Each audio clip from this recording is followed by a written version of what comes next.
Amen.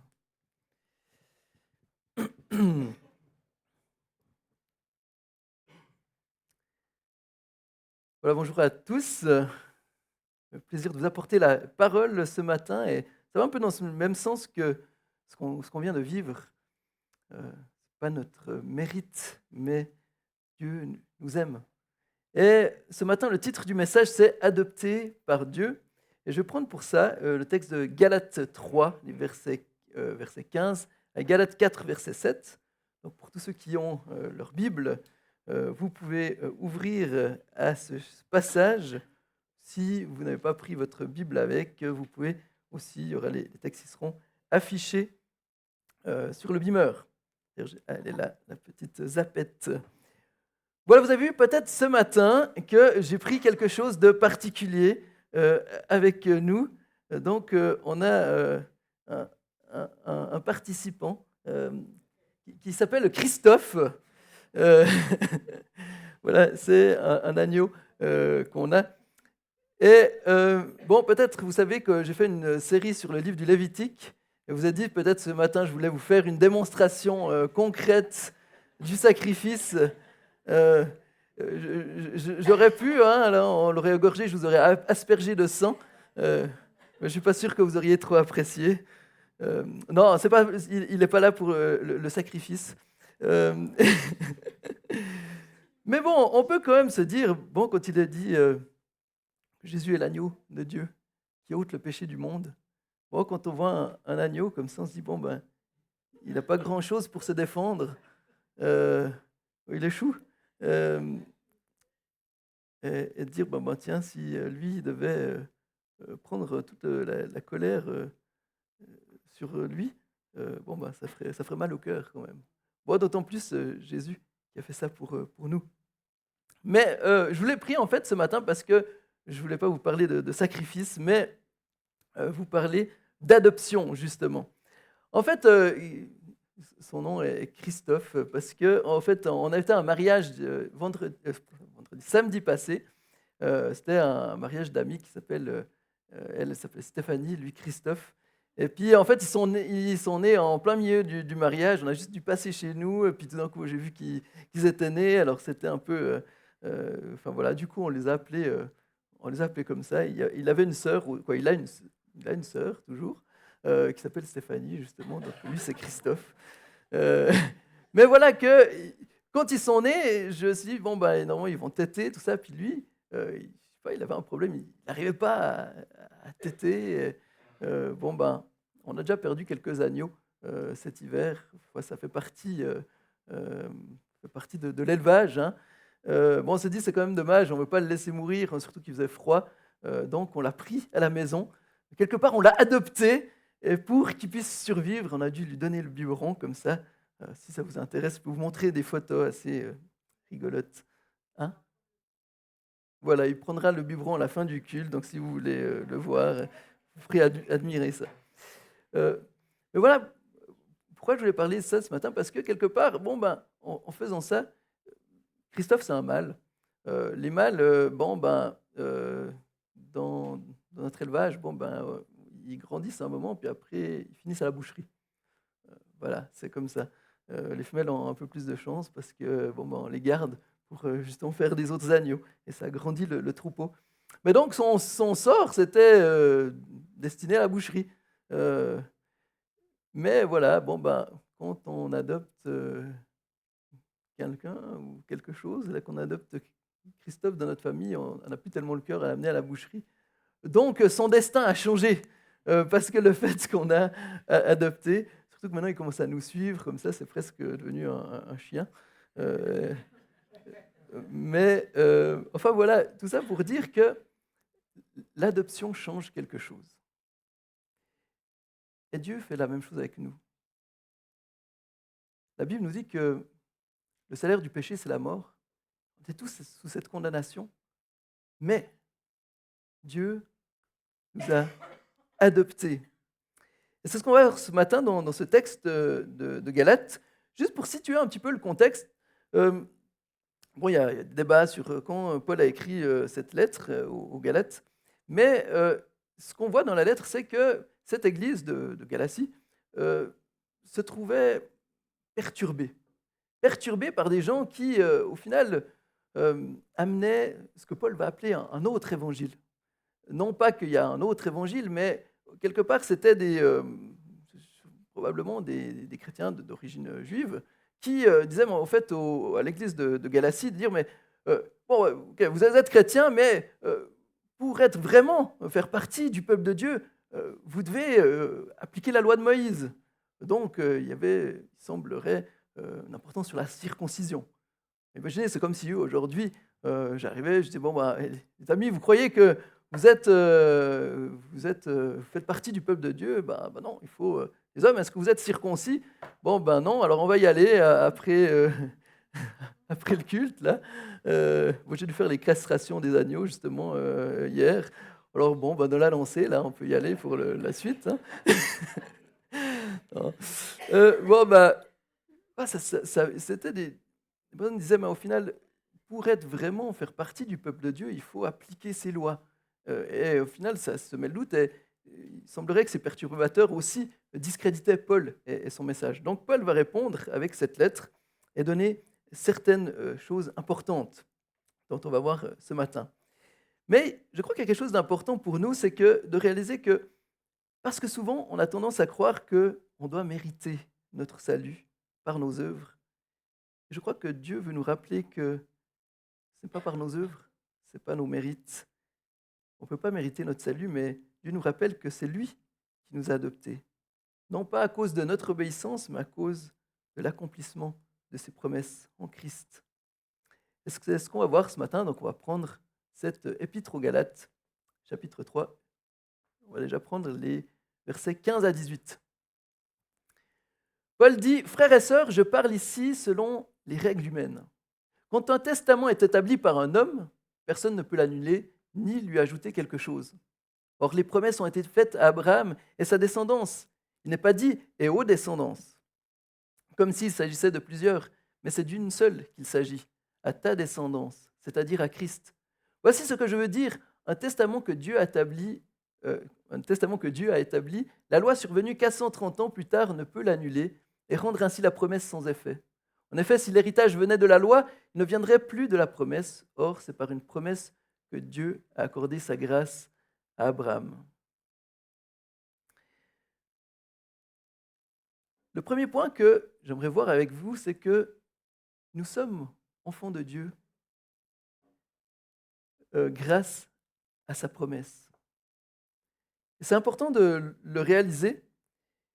Paul, pour montrer aux Galates que justement le salut ne dépend pas des œuvres de la loi, mais de la grâce de Dieu, il utilise cette image de testament en disant, mais même dans la loi humaine, un testament qui a été établi, on ne peut pas lui ajouter, lui retirer des choses. Et il va montrer que, en fait, la promesse que Dieu a faite à Abraham, qu'à travers lui, toutes les nations de la terre seront bénies, ne peut pas être annulée ou pas d'autre chose qui peut être rajoutée. Et quelque part, Paul montre que la promesse précède la loi. Dans un commentaire que j'ai pu lire, il disait dans Galates 3, Paul couvre 2000 ans d'histoire de l'Ancien Testament, d'Abraham au Christ en passant par Moïse. Nous avons vu que le point culminant de toute l'histoire, non seulement de l'histoire biblique, mais de toute l'histoire, est centré sur le Christ. La promesse faite à Abraham et la loi donnée à Moïse ont tous deux été donnés pour nous conduire au Christ. Jésus accomplit la loi de Moïse et Jésus accomplit la promesse faite à Abraham. C'est pourquoi le salut ne vient que par le Christ.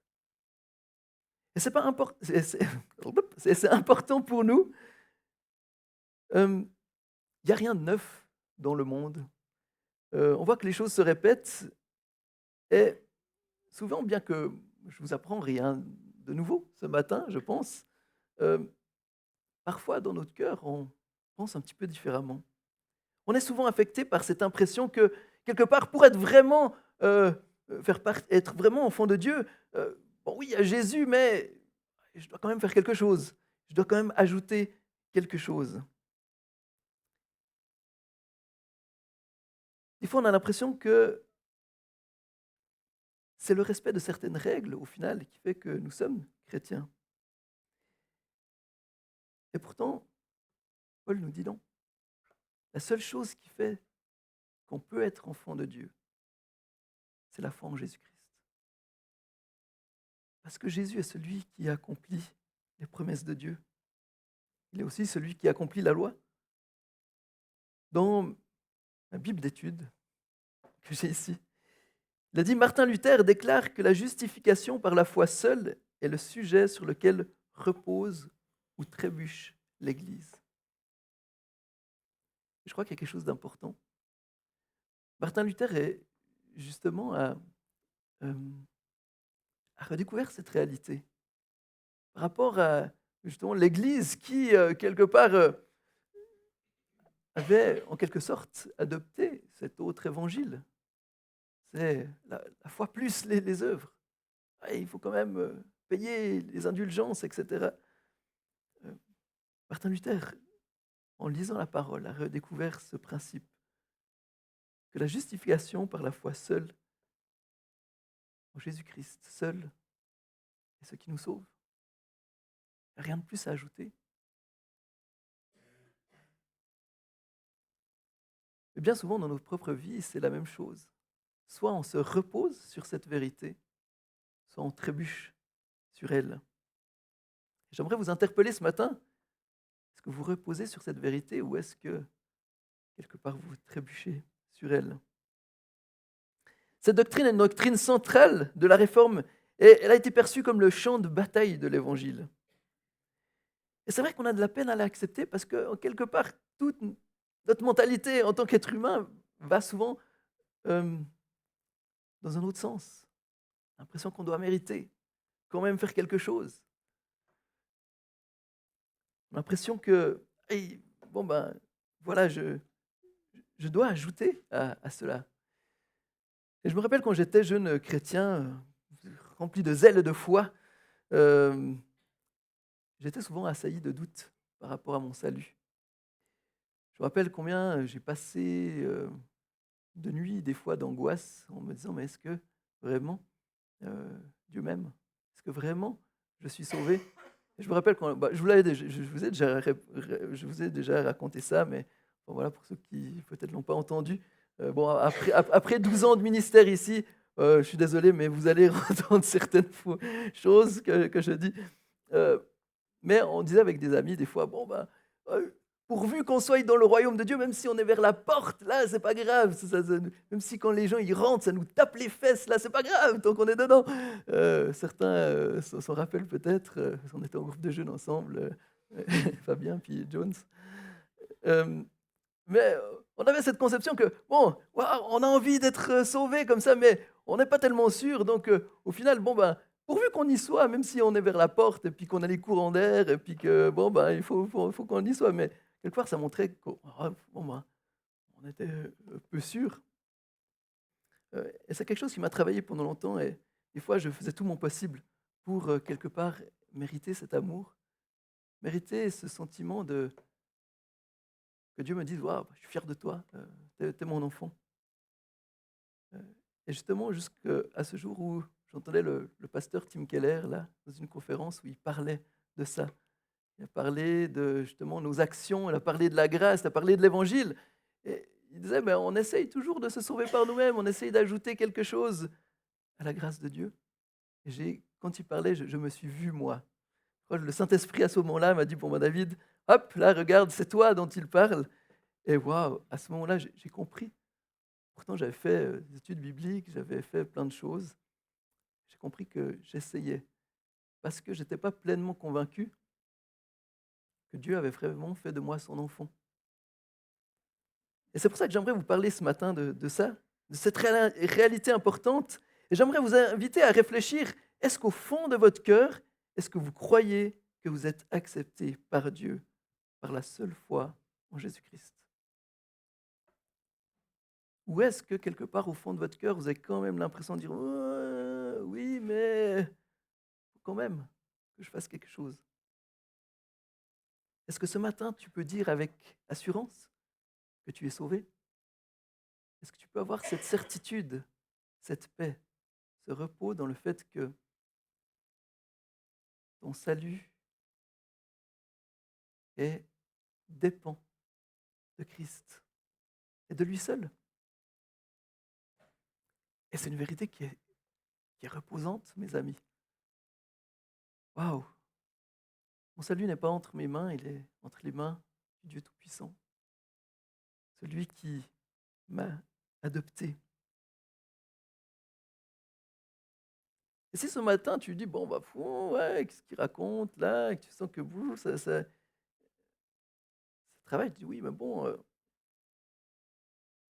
quand même faire quelque chose.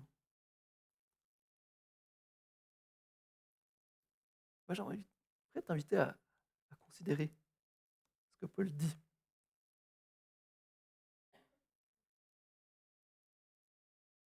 Chers amis, si tu crois en Christ, tu peux avoir cette assurance que tu es adopté, que tu es enfant de Dieu. Maintenant, si tu dis, bah oui, je crois en Christ, mais que ta vie est complètement désordonnée, peut-être que tu peux te poser la question, est-ce que tu as vraiment mis ta foi en lui? Mais quoi qu'il en soit, j'aimerais inviter chacun d'entre vous à réfléchir à cette réalité. Dieu nous a adoptés en Jésus-Christ. Dieu a adopté tous ceux qui mettent leur foi en Christ. Dieu nous a adoptés à être ses enfants. Maintenant, on peut se demander, mais alors, bon, bah, à quoi sert la loi? Bah, c'est ce que Paul explique, justement, dans, dans la suite. La loi, en fait, révèle notre statut d'orphelin. Pourquoi est-ce que la loi est là? Paul l'explique. Pourquoi donc la loi? Elle a été ajoutée ensuite à cause des transgressions, jusqu'à ce que vienne la descendance à qui la promesse avait été faite. Elle a été promulguée par des anges au moyen d'un médiateur. Un médiateur n'intervient pas quand il y a une seule partie. Or, là, Dieu est seul. La loi est-elle donc contre les promesses de Dieu? Certainement pas. Si une loi qui puisse procurer la vie avait été donnée, la justice viendrait réellement de la loi. Mais l'Écriture a déclaré le monde entier prisonnier du péché, afin que ce qui avait été promis soit accordé par la foi en Jésus-Christ à ceux qui croient. Avant que la foi vienne, nous étions prisonniers sous la garde de la loi en vue de la foi qui devait être révélée. Ainsi, la loi était le guide chargé de nous conduire à Christ, afin que nous soyons déclarés justes sur la base de la foi. Depuis que la foi est venue, nous ne sommes plus soumis à ce guide. Qu'est-ce que nous dit Paul ici? Paul montre aux Galates le rôle de la loi. Les détracteurs, quelque part, qui troublaient l'Église, n'avaient pas bien compris quel était le rôle de la loi. Pour eux, il fallait justement la mettre en pratique pour faire vraiment appartenir au peuple de Dieu. Mais Paul montre que non. La loi, en fait, est censée nous conduire à Christ. La loi, à cause de la désobéissance de l'homme, enferme tous les hommes dans la condamnation. Car comme le dit la parole, il n'y a pas un juste, pas même un seul. La loi est là pour nous montrer que nous avons besoin d'un sauveur. La loi est quelque part comme un miroir qui est là, qui nous montre le réel état de notre cœur, de notre vie. Si la loi n'avait pas été là, on ne comprendrait pas pourquoi, au final, on a besoin de Jésus. Et là, je fais un petit parallèle avec justement le livre du Lévitique. Vous savez, il y a eu les commandements. Et Moïse a reçu les commandements au Sinaï, etc. Et ensuite, il y a eu l'établissement du culte avec justement les sacrifices. Au final, pourquoi est-ce qu'on a besoin de sacrifices s'il n'y a pas de loi qui nous montre que pour être en relation avec Dieu, il faut pouvoir être réconcilié avec lui? Dieu établit pleinement sa justice, mais il manifeste aussi pleinement sa grâce. Et pour le comprendre, on a besoin de la loi. La loi est comme un guide qui nous fait prendre conscience qu'on a besoin du remède, qu'on a besoin de Christ pour être de nouveau dans cette relation avec Dieu de père à enfant. C'est ça qui est beau. Dieu a créé l'homme comme ses enfants. Le péché nous a séparés. Et Dieu, en Jésus-Christ, redonne ce statut et peut-être même plus encore. Il faut imaginer, c'est un petit peu comme vous allez chez le médecin. Le médecin, il va regarder, il va vous ausculter, il va dire voilà, quels sont vos symptômes, il va écouter ce qui se passe, il va essayer de voir au final la liste des symptômes de ce que vous avez pour identifier la maladie que vous avez, pour vous donner le remède dont vous avez besoin. Et quelque part, la loi fonctionne un petit peu la même chose. le médecin, voilà, c'est pas le diagnostic du médecin qui va vous soigner. C'est pas le diagnostic du médecin qui va vous sauver. Dites, bon, madame, vous avez une infection, monsieur, là, vous avez telle chose. Bon, ben, ça fait une belle jambe. Ouais, bon, je sais pourquoi j'ai mal, mais bon, ben, c'est parce que je sais de quoi je souffre que ça va changer quoi que ce soit. Euh, Ce qui change, c'est le remède. Et la loi, c'est la même chose. Elle nous montre quel est le problème. Elle nous montre le remède dont on a besoin. Et Jésus-Christ est ce remède. Quelque part, la loi nous montre la mauvaise nouvelle pour qu'on puisse recevoir justement cette bonne nouvelle. C'est pourquoi si nous avons reconnu et accepté par la foi que nous avons besoin de Jésus, que nous avons besoin de recevoir à travers lui les promesses que Dieu a faites, eh ben, nous ne sommes plus soumis au guide de la loi. Bon, ben, une fois que j'ai eu le diagnostic, que j'ai eu le remède, bon, ben, j'ai plus besoin que le médecin continue de me faire des diagnostics.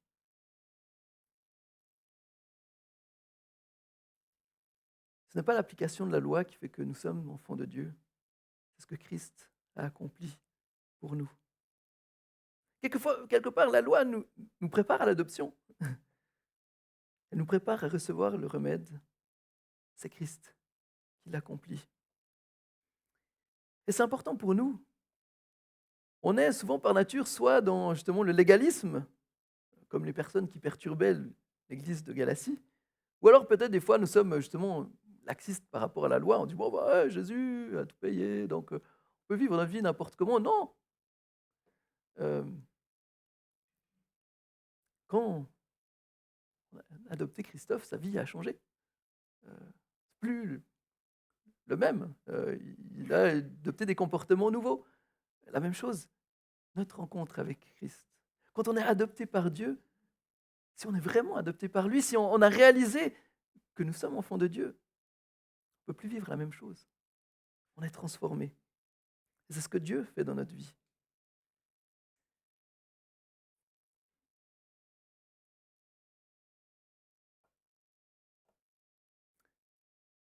Comme je l'ai dit, la loi est un peu comme un miroir. Elle nous permet de sonder, de réaliser où nous en sommes, dans quel domaine on a besoin de Jésus. Et quelque part, nous sommes en Christ. La loi a toujours, quelque part, on est plus soumis à elle, mais bon, elle nous permet de réaliser aussi certaines choses sur nos vies. As-tu des idoles dans ta vie? De la convoitise, des problèmes familiaux? Tu as fait des choses malhonnêtes ou dit des mensonges? Est-ce que tu as dit du mal d'un collègue, mais dit sur ton voisin, etc.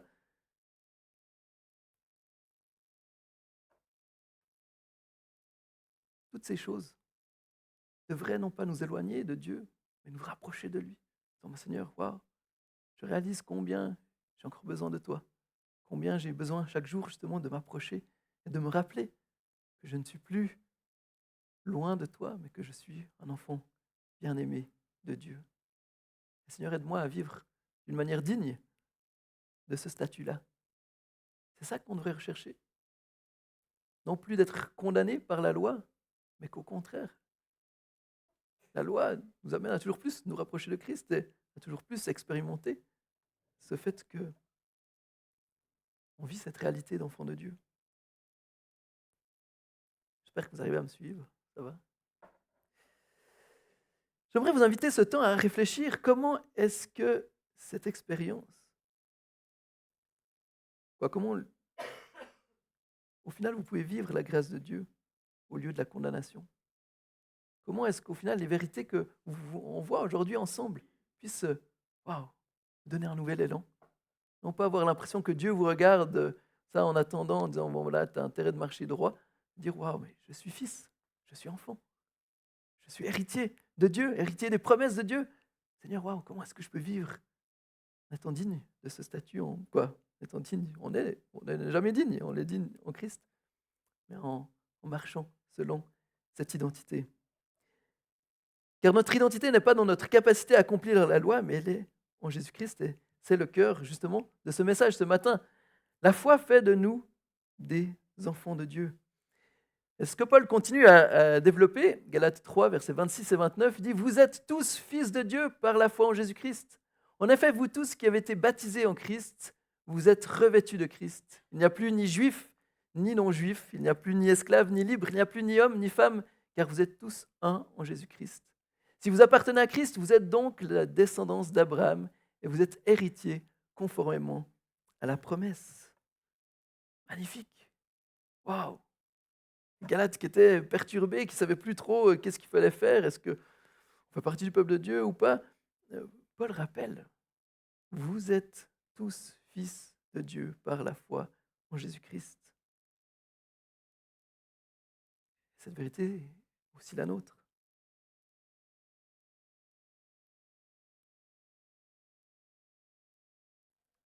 Une phrase assez connue dit « Nous sommes sauvés par la grâce seule, par la foi seule, dans le Christ seul ».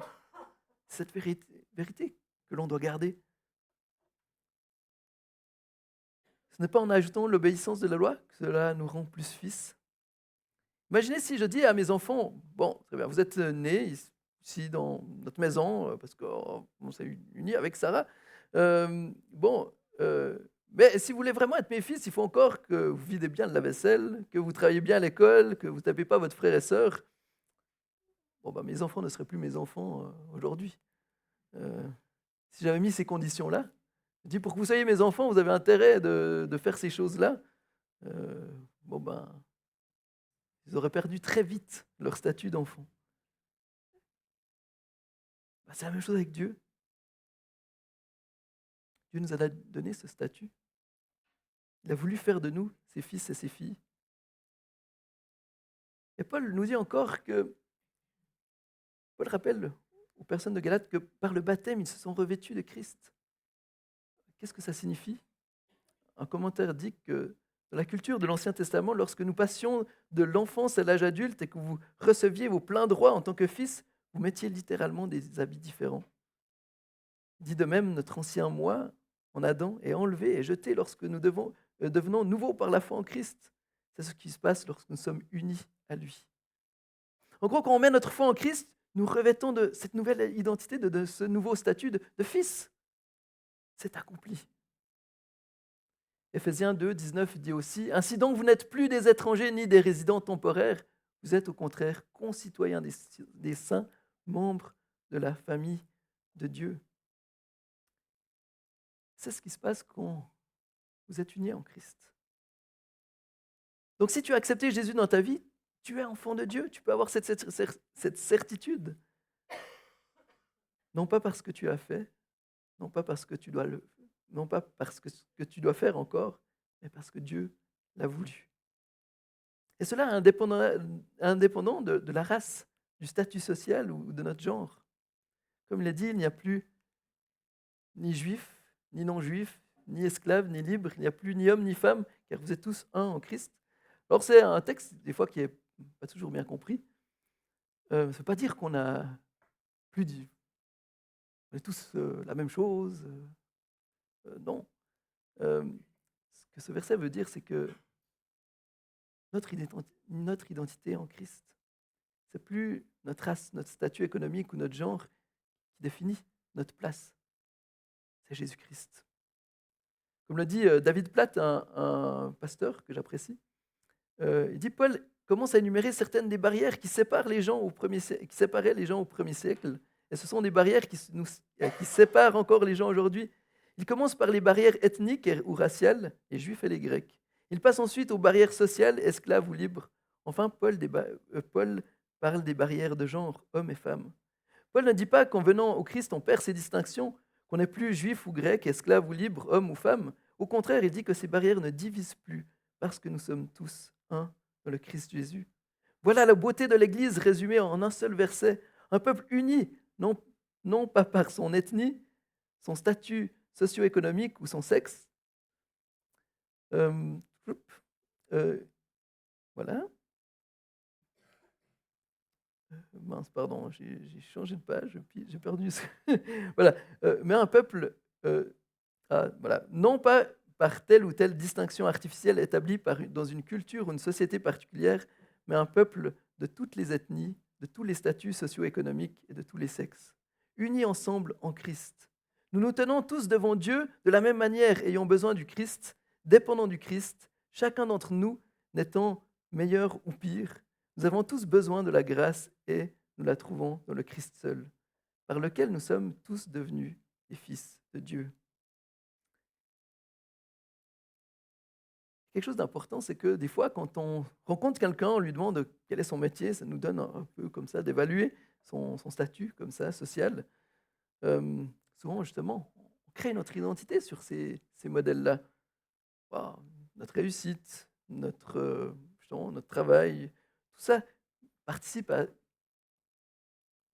ce qu'on, ou notre genre, construit l'identité que nous pensons avoir.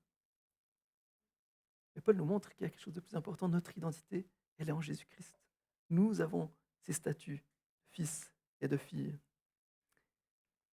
Paul continue encore dans les versets suivants. J'ai raté. Ah ouais, non, c'était ça. Euh, il dit, attendez, il me manque un truc là. Ah ouais, non, j'ai pas la slide. Bon, c'est pas grave. Galates 3, 26 à 29, il dit, vous êtes tous un en Jésus-Christ. Si vous appartenez à Christ, vous êtes donc la descendance d'Abraham et vous êtes héritier conformément à la promesse.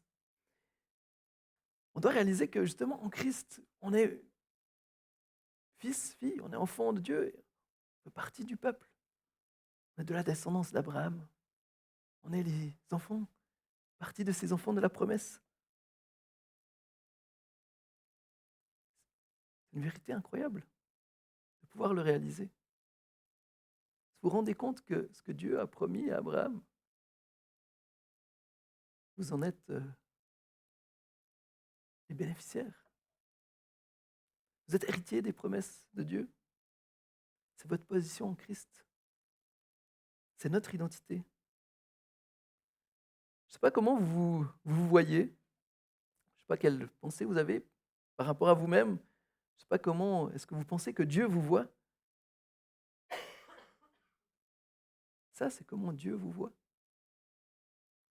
Vous êtes ses enfants, héritiers de la promesse. Donc c'est bien de se le rappeler, de se le prêcher à soi-même. Parce que des fois, on a de la peine à réaliser ces choses.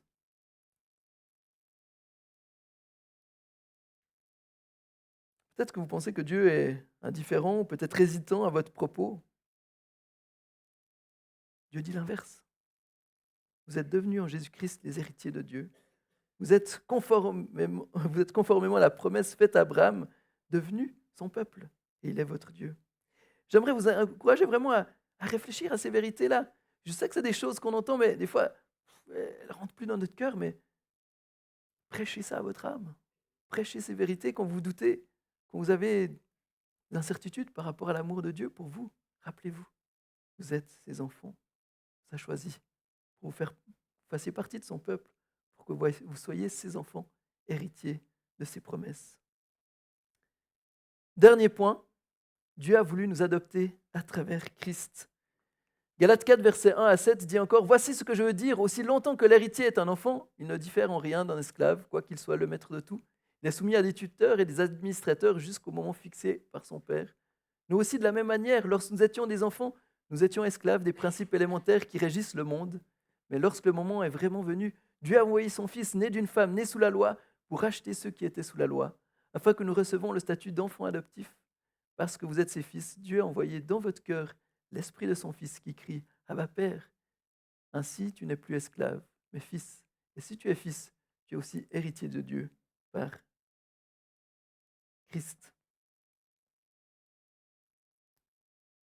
Paul rappelle aux Galates que oui, comme tous les hommes, on était soumis à la loi, on était sous son autorité jusqu'au moment justement qui était défini par le Père.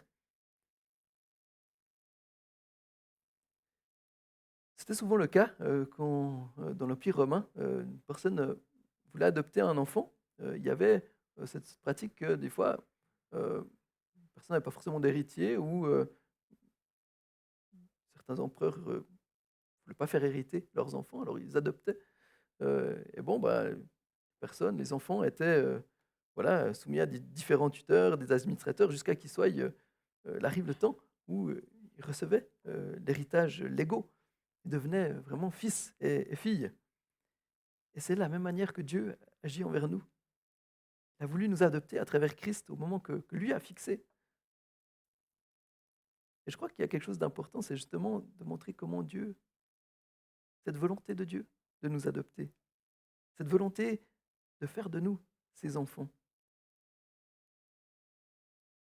Des fois, on comprend mal ce que c'est l'adoption.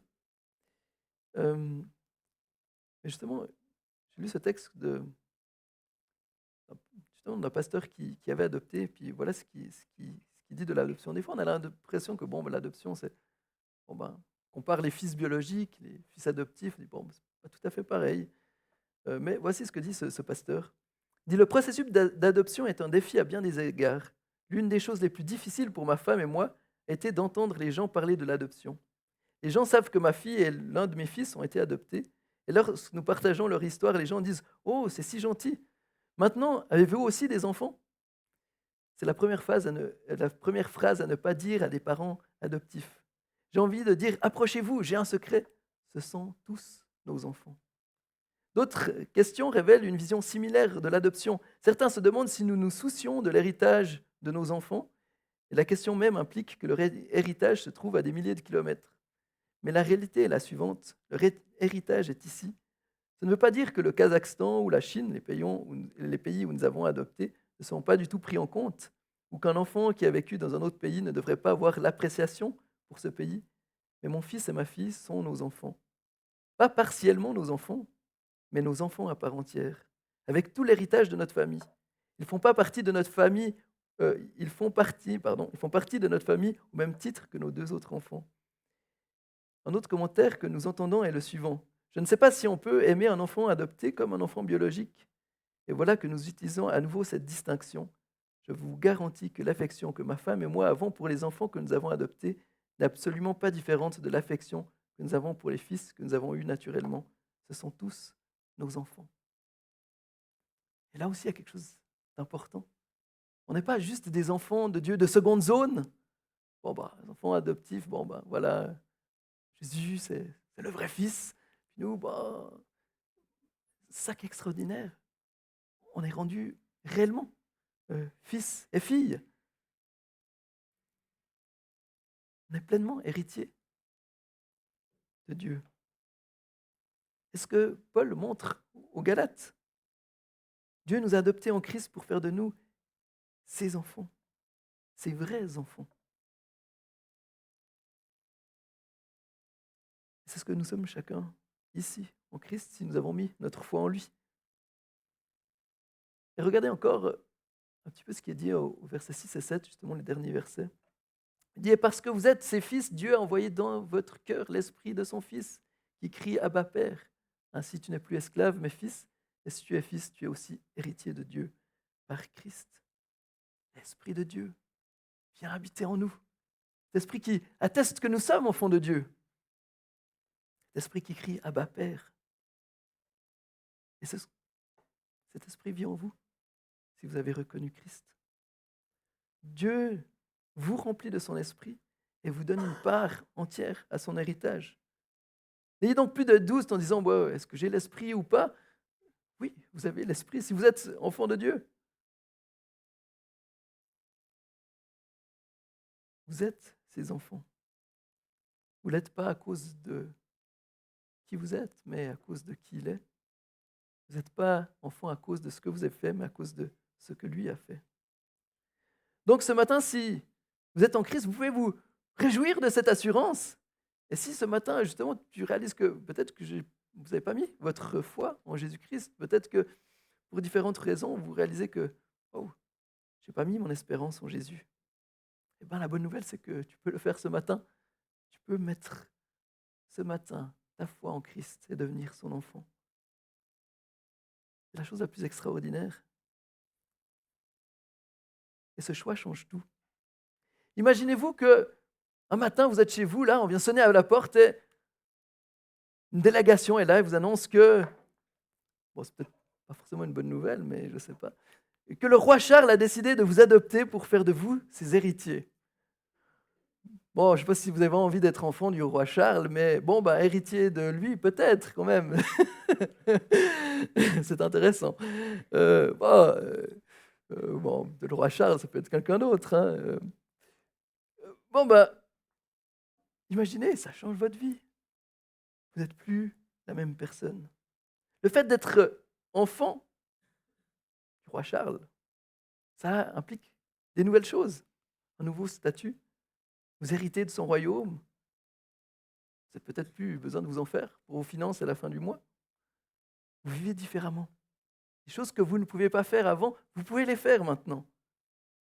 C'est la même chose avec Dieu. Dieu fait de nous ses enfants et ce statut ne nous laisse pas indifférents. Et parce que ça ne nous laisse pas indifférents, nous prenons plaisir à suivre la loi de Dieu. Non pas pour être des fils, mais parce que nous sommes ses enfants. Ça fait du sens. La même chose que Christophe, là, ben, il se met à nous suivre maintenant. Avant, en général, les moutons, ils ont plutôt peur. Et certains de nos brebis, eh ben, quand on les approche d'abord, ils partent, ils ont peur. Et les agneaux, à part lui, justement, quand on arrive, en général, ils nous fuient plutôt, ils ont peur de nous. Mais parce que, ben, en fait, là, on l'a adopté, il est venu dans notre famille, il nous connaît, maintenant il nous suit. Il vient vers nous, il nous appelle, quand il ne nous voit pas, il nous cherche. Et quelque part, c'est la même chose qu'on devrait, cette attitude que nous devrions avoir avec Dieu. Parce que nous sommes ses enfants, on a envie de le suivre, parce qu'on est ses enfants, on l'appelle, parce qu'on est ses enfants, on a besoin de se tourner vers lui pour recevoir la nourriture dont on a besoin. Parce que nous sommes ses enfants, on vit différemment. On ne s'éloigne plus de lui avec crainte, mais on marche avec lui. Voilà, pour conclure, voilà ce que je voulais vous partager ce matin. Donc, ne soyez plus dans la crainte, réjouissez-vous d'être les enfants de Dieu. Parce que vous avez été adoptés par lui. Rappelons-nous que nous sommes enfants de Dieu, non pas à cause de la loi, mais parce que Dieu a fait cette promesse en Christ. Nous sommes enfants de Dieu, nous sommes adoptés par la foi, et nous sommes adoptés parce que lui l'a voulu. Je vais prier encore. Seigneur, merci parce que c'est des réalités. Trop souvent, on les entend, mais on n'en réalise pas la portée.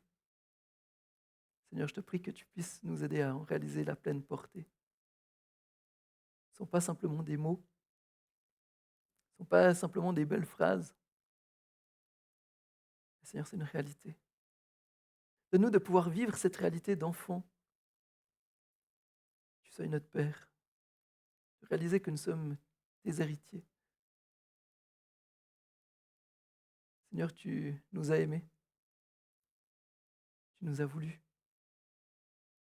Et tu nous as fait en Christ devenir tes membres de ta famille.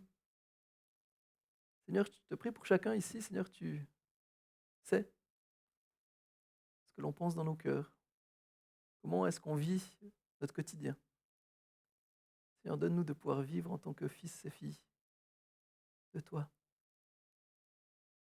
Avoir ce statut d'enfant. Avoir cette pleine confiance en toi. Nous sommes tes enfants héritiers de ton royaume. Et Seigneur, donne-nous de chercher encore nos frères et sœurs qui sont peut-être encore loin de la maison, qui n'ont pas encore reconnu comme leur Père, pouvoir donner cette bonne nouvelle qu'en toi, on peut être réconcilié et devenir enfant. Seigneur, je te prie que ces vérités s'ancrent dans nos cœurs et nous aident à marcher avec confiance à ta suite. En ton nom Jésus. Amen.